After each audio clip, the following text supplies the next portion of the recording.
A man killed 100 children over 6 months. He dissolved them in acid, and he was the one who called to confess. A woman jumped out of a window trying to escape. They shut the door on her. And a social media celebrity was drugged and strangled by her own brother. Her parents forgave him. Today he walks free. This is the dark side of Pakistan. Before we get started, guys, a quick note.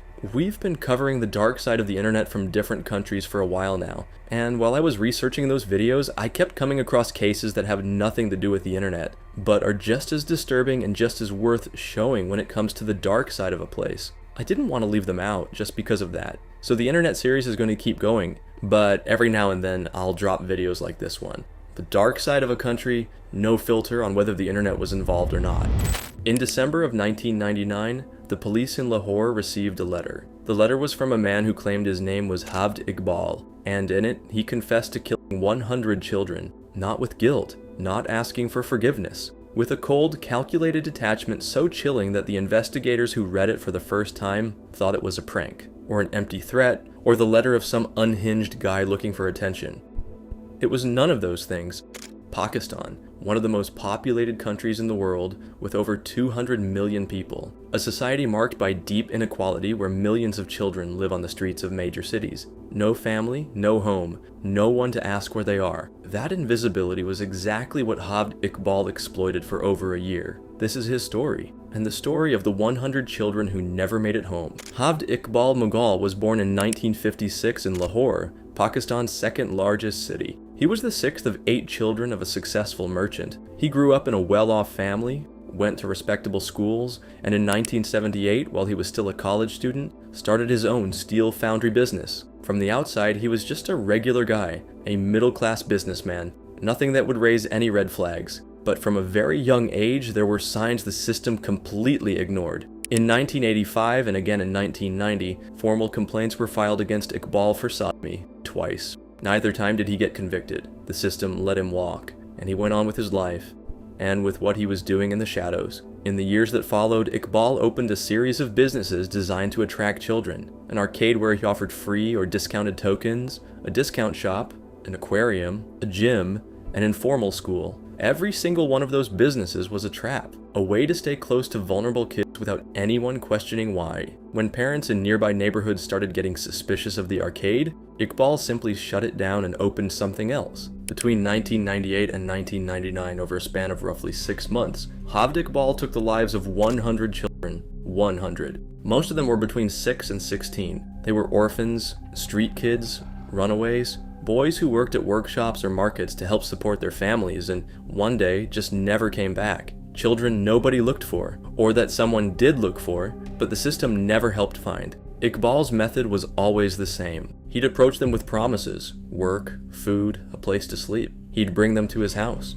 drug them, assault them, and then strangle them with a chain. Then he'd dismember them and dissolve the remains in drums of hydrochloric and sulfuric acid. He kept a journal. He photographed each victim. He wrote down their names, their ages, the details of each crime, not as evidence he was trying to hide, but as a record, as if what he was doing was something that deserved to be documented. In one of the final entries of the journal, he wrote, "My count has reached 100. He was a handsome 16-year-old boy from Peshawar. By the grace of God, my mission is complete. Tears roll down my cheeks." On December 12, 1999, Iqbal sent letters simultaneously to the Lahore police and to the editor-in-chief of the Daily Jang newspaper.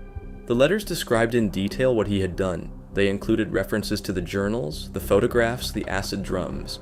They said he had planned to throw himself into the Ravi River, but that first, he wanted the world to know. The letters also said this: "I have no regrets. I killed them as an act of revenge against society. I could have killed 500. Money was never an issue, but I had promised to kill 100, and I had no intention of breaking that promise." The motive he claimed was an old grievance. Years earlier, police had wrongfully arrested him for sodomy and beaten and humiliated him during his detention. That, according to him, was what had driven him to do what he did. He wanted 100 mothers to mourn their children, the same way that, according to him, his own mother had mourned for him when he was arrested. 100 mothers, 100 children, a meticulously planned and executed act of revenge carried out over months. Police went to Iqbal's house in Shadbagh, Lahore. What they found left them speechless.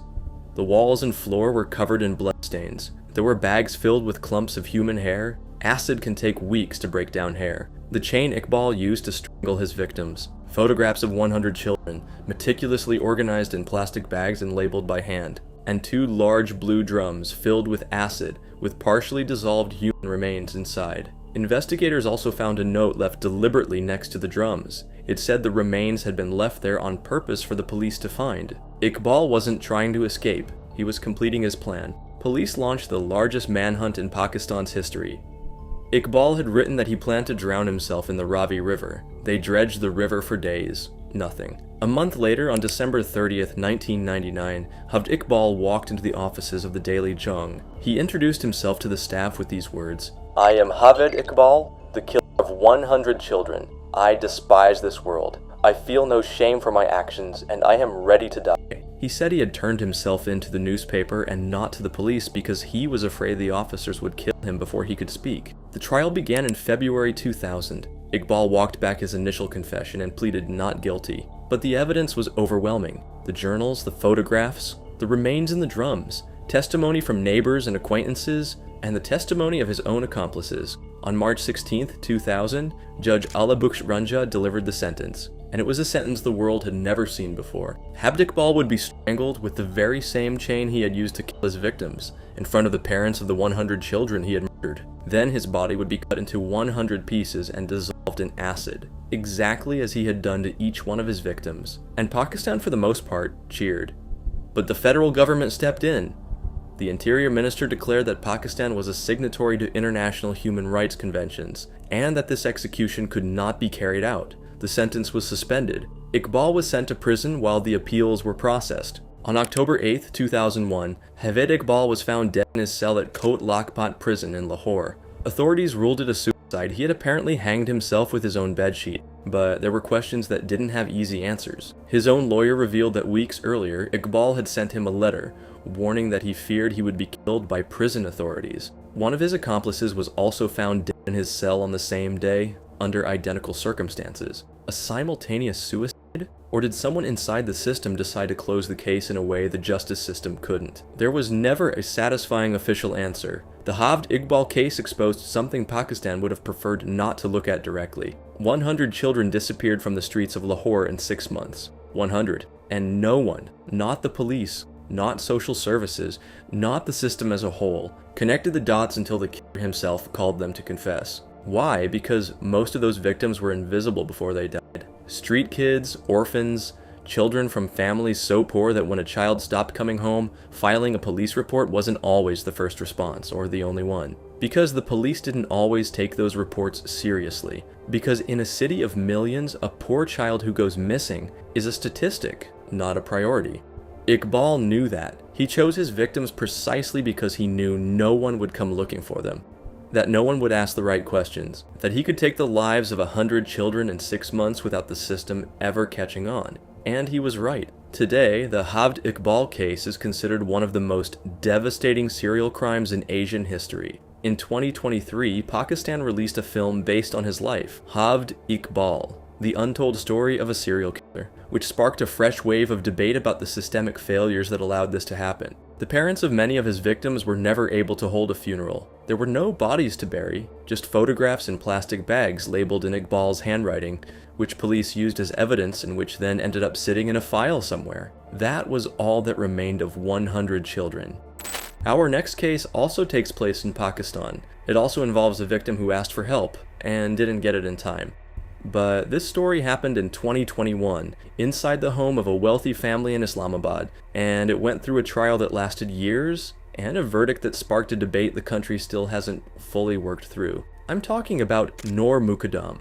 July 20th, 2021, Islamabad, Pakistan, Sector F74, one of the most upscale neighborhoods in the capital. Tree-lined streets, large homes, embassies nearby, the kind of place where people assume terrible things don't happen. That afternoon, neighbors at a residence on that street called the police. When officers arrived, they found Zahir Jaffer still inside the house. They also found the body of Noor Mukadam. Noor was 27 years old. She was the daughter of former Pakistani ambassador Shaukat Mukadam, who had represented his country in South Korea and Kazakhstan. She had grown up between Islamabad and Washington. She was an educated, worldly young woman with her whole life ahead of her. Zahir Jaffer had beheaded her. To understand what happened on July 20th, you have to understand the days leading up to it. On July 7th, 2021, Zahir Jaffer purchased a one-way plane ticket to New York. His flight was scheduled for 3:50 in the morning on July 19th. On the night of July 18th, he arranged a taxi to take him to the airport. That same night, he called Noor. Noor was at her home in the Naval Anchorage neighborhood of Islamabad. At 9:05 p.m., she left her house and arrived at Zahir's residence around 10. It was a visit that, based on everything pieced together afterward, was not meant to be a long one. At 2:15 in the morning, Zahir and Noor, described by the driver as barefoot and silent, left the house and got into the taxi waiting outside. On the way to the airport, Zahir suddenly told the driver to turn around, that it was too late, that they wouldn't make it in time. The taxi brought them back to Zahir's residence at 2:35 in the morning. That was the last time anyone outside the house saw Noor alive. What happened inside that house over the following hours was pieced together during the trial through security camera footage, testimony from household staff, and forensic evidence. Noor tried to escape. At least once, according to the camera footage, she managed to get out of the house. She jumped from a first-floor window. Injured and barefoot, she made her way toward the main gate of the property. Zahir's security guard, a family employee, blocked her path. They brought her back inside. Noor tried to reach out for help. According to the case file, there were communications from inside the house, calls, messages that never reached her parents in time. Her mother had sent her messages at 5:48 in the morning on July 19th. No response. At 10:43 in the morning on July 20th, Noor sent her mother a voice message, her last known communication before she died. That afternoon, she was killed. They hurt her with a metal knuckle weapon. She was assaulted, and Zahir Jaffer took her life with a bladed weapon. When the body was found, Zahir Jaffer had not fled. He was still in the house. Police arrested him at the scene. They recovered the weapon, blood-stained clothing, and a metal knuckle weapon. Noor's father, notified by the Kosar police station that afternoon, went to Zahir's residence and confirmed that his daughter's body had been decapitated. 4 days later, Zahir's parents, Zakir Jaffer and Asmat Adamji, prominent figures in Pakistan's business world, were arrested on suspicion of involvement and cover-up. Household staff were also arrested, and then a detail emerged that shifted the entire public nature of the case. After the killing, before calling the police, Zahir Jaffer had called his parents. His parents had called Therapy Works, a psychotherapy and counseling organization where Zahir had connections. Therapy Works employees arrived at the scene before the police did. Why call a therapy center before calling 911? That question haunted the case throughout the entire trial. What came to light during the investigation painted an even more troubling picture. Data recovered from Zahir Jaffer's phone showed a pattern of violent behavior toward women. There were reports that he had been deported from the United Kingdom on charges of sexual assault and rape. There were red flags, records, a prior history, and yet nobody had stopped him before that night. In Pakistan, at least 85% of women have experienced physical or sexual violence from an intimate partner at some point in their lives, the highest rate in the world according to OECD data. In 2020, the Independent Human Rights Commission of Pakistan recorded more than 430 cases of so-called honor killings. Gender-based violence, according to a British government document from that same year, is endemic in the country. Noor Mukadam was not an invisible victim like the children in the Javed Iqbal case. She was a diplomat's daughter. She had family who looked for her. She had a name Pakistani society recognized. And still inside that house in F74, no one could, or would, open the door for her when she tried to escape.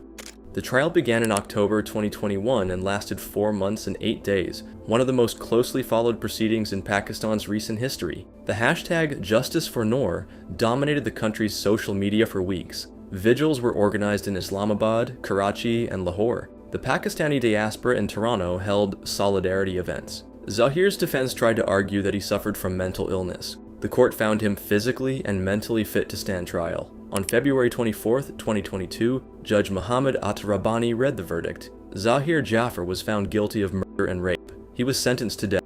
The household staff who blocked Noor's path when she tried to escape, the guard and the gardener, were each sentenced to 10 years in prison for being accomplices and for unlawfully confining the victim. Zahir's parents and all Therapy Works employees were acquitted. Outside the courthouse, Noor's father addressed the media. The death sentence for Zahir Jaffer was absolutely necessary. I told you time and again, this was not just my daughter's case. It is the question of every daughter in Pakistan. But the case didn't end there. Zahir appealed. The Islamabad High Court not only upheld the death sentence for murder in March 2023, it also converted the rape conviction, which had initially carried a 25-year prison sentence, into a second death sentence. Zahir appealed again, this time to Pakistan's Supreme Court. On May 20th, 2025, nearly 4 years after the killing, the Supreme Court of Pakistan dismissed his appeal and upheld the death sentence for murder. The death sentence for rape was commuted to life in prison. The kidnapping sentence was reduced to 1 year. In its written ruling, the court described Zahir Jaffer as a ruthless killer who deserves no sympathy. Noor's family announced that they were refusing to exercise blood forgiveness, a legal provision under Pakistani Islamic law that allows the victim's family to pardon the perpetrator in exchange for financial compensation, which would effectively void the conviction. There was no negotiation. There was no forgiveness. There was, however, a shadow the trial couldn't fully shake. During the Supreme Court hearings, one of the judges made a comment that drew outrage from women's rights activists. He said the fact that Noor had been alone with Zahir was contrary to our values. Farzana Bari, a human rights activist present at the hearing, responded publicly, "That comment implies that the man had some legitimate right to detain her, which is a harmful and regressive notion. These judicial attitudes contribute to a long and exhausting battle for victims." A judge on the High Court, in a landmark ruling in favor of the victim, questioning why she was there in the first place. That is also part of Noor Mukadam's story. Today, Zahir Jaffer sits in prison as his death sentence is formally confirmed. In Pakistan, carrying out a sentence requires several additional steps, including the theoretical possibility of a presidential pardon. Noor's family has made it clear they will not forgive. The case transformed the public conversation in Pakistan around gender-based violence. It sparked new demands for legal reform, and it placed at the center of the national conversation a question that has no easy answer. What happens when the system that's supposed to protect women is built on the very same attitudes that put them in danger? Noor Mukadam was 27 years old. She sent a voice message to her mom just hours before she died. She was a diplomat's daughter. She jumped out of a window trying to escape, and someone shut the door on her. That should never have happened. And in Pakistan, it happens every single day. Our third and final case also involves a woman in Pakistan. It also involves a man who killed her. But in this case, the killer is her own brother, and the victim's own parents forgave him, which under Pakistani law meant he walked free. This is the story of Qandeel Baloch. Her real name was Fuzia Azim. She was born in 1990 in Shah Sadar Din, a small town in Pakistan's Punjab province. She was the oldest of several siblings, the daughter of a humble family with no money and no connections. But Qandeel Baloch, the name she chose for herself, was something else entirely. In a country where women in the media tend to present themselves conservatively, where modesty is a deeply ingrained social expectation, Qandeel decided to do the exact opposite. She posted on Facebook with bold, provocative photos. She made videos speaking directly to the camera about her life, about men, about Pakistani society, with a frankness that made a lot of people uncomfortable and excited, just as many others. They called her the Kim Kardashian of Pakistan. Some said it with admiration. A lot of people said it as an insult. She didn't really care. "I want to change the orthodox mindset of the people of this country," she wrote in a Facebook post. "I am proud of what I am and how I present myself." She had hundreds of thousands of followers. She was one of the most recognizable figures on Pakistani social media, and she was also one of the most hated by men who considered her public presence an offense, and by a segment of society that saw her as a threat to values they held sacred. In May 2016, Qandeel attended a public event and took selfies with Mufti Abdul Kavi, a prominent Islamic cleric and member of Pakistan's Ruwet-e-Hilal committee. The photos showed the two of them smiling, with Kavi wearing Qandeel's hat in one of them. Qandeel posted the photos on her social media. The backlash was immediate. Kavi was a high-profile religious figure. Being seen in those images with a woman known for her provocative content was interpreted by many as a public humiliation. Kavi lost his position on the committee, and Qandeel started receiving threats. It wasn't the first time. Qandeel spoke openly about the threats she received. She had said in interviews that she feared for her life, that men constantly harassed her on social media, that there were people who wanted to hurt her. Nobody protected her. On July 15, 2016, Qandeel Baloch went to the family home in Multan to celebrate Eid al-Adha with her family. That night, her younger brother Muhammad Wasim drugged her. While she was unconscious, he strangled her. She was 26 years old. Wasim was arrested the following day, and what he did next caught even seasoned reporters off guard. In front of the press, at a media conference organized by the police, Wasim spoke with no sign of remorse whatsoever. I strangled my sister. I have no regrets. She was bringing dishonor to our family. I could not tolerate it any longer. I am proud of what I did. He said he had been planning it for 2 months, that he had waited for the right moment, that she deserved what happened to her because of her behavior on social media. He didn't say it out of fear. He didn't say it apologetically. He said it like he was describing something completely reasonable. In Pakistan, so-called honor killings, murders committed by family members against women accused of bringing dishonor to the family, have technically been illegal since 2004. But the law had a massive loophole. It allowed the victim's family to forgive the killer, which in practice could mean the perpetrator walked free.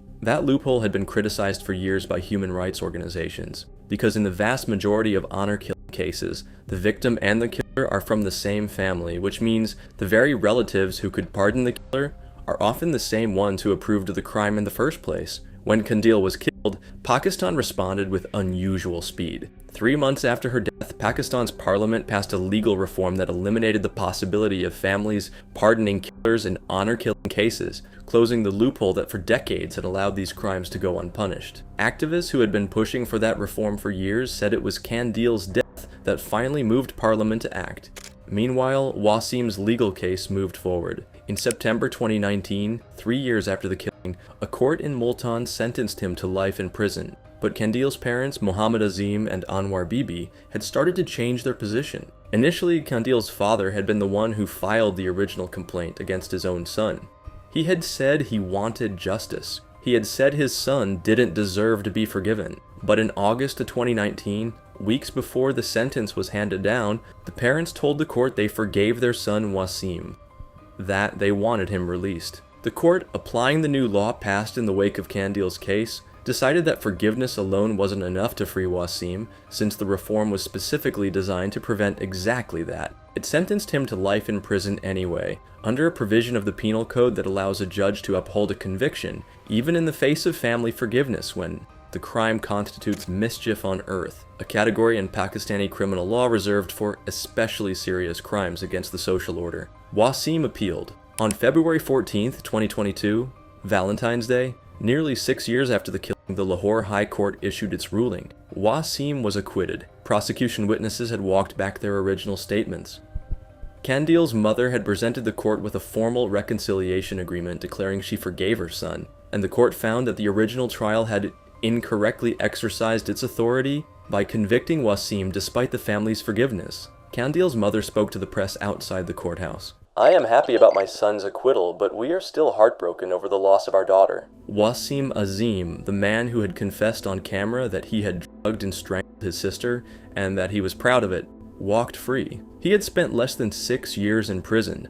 The reaction in Pakistan and around the world was one of outrage. Nighat Dad, a Pakistani lawyer and digital rights activist, wrote on Twitter, "This man who confessed to killing Qandeel, his own sister, is a free man today in the same country where Qandeel could not live her life freely. This is the sad state of a not-so-remorseful state. We are sorry, Qandeel." Sanam Maher, author of the book A Woman Like Her, The Short Life of Qandeel Baloch, expressed her rage on Instagram. Activists pointed to the brutal irony of the moment. Qandeel had been killed in part as a consequence of the photos with Mufti Abdul Kavi. Kavi, the cleric who lost his position because of those photos, had been one of the original defendants in the case. He was also acquitted. The woman who brought the dishonor was dead. The men connected to her death were free. There's something about Qandeel Baloch's case that goes beyond the individual crime and the failure of the legal system. It's the question of what it means to exist publicly as a woman in a country where that existence can be considered an offense worthy of death. Qandeel wasn't doing anything illegal. She posted photos, she made videos, she used social media to build an audience and an identity that Pakistani society had never made room for, not for a woman of her background. And that was enough. Enough for her brother to believe he had the right and the obligation to kill her. Enough for her own parents to eventually decide they wanted their son free more than they wanted justice for their daughter. Enough for an appeals court to find a legal way to let him walk. Qandeel Baloch was 26 years old when her brother took her life. In Pakistan, in 2020, 4 years after her death, the Human Rights Commission recorded more than 430 so-called honor crimes. Almost all of them against women, most of them committed by family members. The law changed because of Qandeel, and yet the law wasn't enough to keep her own killer behind bars. Activist Nigat Dad put it better than anyone. Qandeel could not live her life freely in this country, and now the man who killed her can. That's Pakistan. 3 cases, 3 victims, 3 different ways a system can fail the most vulnerable people. A serial killer who took the lives of 100 invisible children because the system didn't see them, not until he called to confess it himself. A young woman who jumped out of a window trying to escape and had the door shut on her, whose killer now sits on death row awaiting execution. And a woman who built her own voice on social media, was killed for it, and whose killer walks free today because her own parents forgave him. Which country do you want me to cover in the next video? I read every comment, as always. See you soon.